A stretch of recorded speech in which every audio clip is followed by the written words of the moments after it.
મારું નામ સુરેશચંદ્ર દેવશંકરભાઈ ઠાકર છે। સૌ પ્રથમ મારી નોકરી દામનગર હાઈસ્કૂલમાં મળી હતી। હું હાઈસ્કૂલના માધ્યમિક વિભાગમાં સાયન્સ શિક્ષક તરીકે નોકરી કરી છે। 37 વર્ષની નોકરી પૂરી કર્યા બાદ મેં મારા બાબા સાથે અમદાવાદ આવ્યો નિવૃત્ત જીવન ગુજારવા માટે।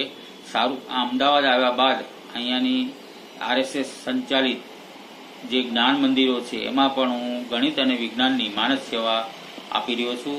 દામનગરમાં સૌપ્રથમ હું હાઈસ્કૂલમાં MC મહેતા હાઈસ્કૂલમાં સૌપ્રથમ શિક્ષક તરીકે જોડાયા બાદ નજીકમાં દામનગરથી એકદમ નજીકમાં ભુરખા ગામ આવેલું છે।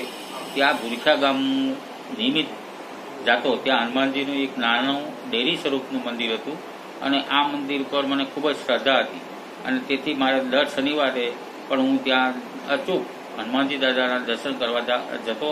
આ ઉપરાંત આજે પ્રતિદિન આ મંદિરનો ડેવલપ થઈ ગયું અને અત્યારે મોટું વૃક્ષા ધામ તરીકે પ્રકાશ થઈ ગયું। અને ત્યાં આગળ એક મેં વસ્તુ જોવા મળી, હનુમાનજી દાદાના ફૂલનું કોઈ ચડાવતું નહીં અથવા ફૂલના કોઈ હાર ત્યાં નાના વિસ્તાર હોવાથી નાનું દામનગર સિટી હોવાને કારણે ફૂલ મળી શકતા નહીં, એટલે તેથી મને બહુ અફસોસ થતો કે આ દાદાને હાર મળી શકતા નથી અને એ માટે મને દરરોજ અફસોસ થયો। પછી ત્યારબાદ મારી ટ્રાન્સફર સાવરકુંડલા થઈ અને સાવરકુંડલાથી આ ફૂલ હાર ને આવી બધી સગવડતાઓ મને મળી અને તેથી આ સગવડતા મેં બસ દ્વારા ST દ્વારા ભુરખિયા મહુવા બસ શરૂ થઈ અને એ બસ દ્વારા નિયમિત મારા હાર ભુરખિયા મંદિર પહોંચવા લાગ્યા।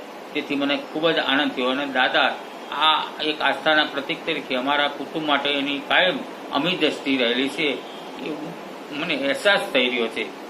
આ નિવૃત્ત જીવનમાં ખાસ કરીને અમે અત્યારે અમદાવાદ રહીએ છીએ અને આ અમદાવાદ રહેવા છતાં દાદા પર પ્રીતમ શ્રદ્ધા હોવાને કારણે હજી પણ અમે દર 1-2 મહિને દામનગર અમારા પરિવાર સાથે જઈએ છીએ અને અમારા પરિવાર દાદામાં પણ ખૂબ જ આસ્થા ધરાવે છે અને એને કારણે અમે ઘણીવાર દાદાનો થાળ કરવા માટે અહીંથી બસ દ્વારા સ્પેશિયલ બસ દ્વારા બધાને લઈ જઈએ છીએ અને થાળ કરીએ છીએ। આ ઉપરાંત દાદાના સાનિધ્યમાં સામાન્ય રીતે સમૂહ લગ્ન યોજાય છે। આ સમૂહ લગ્નમાં અમારું દાન લગભગ નિશ્ચિત 1 લાખ રૂપિયા દર વર્ષે અમે આપીએ છીએ।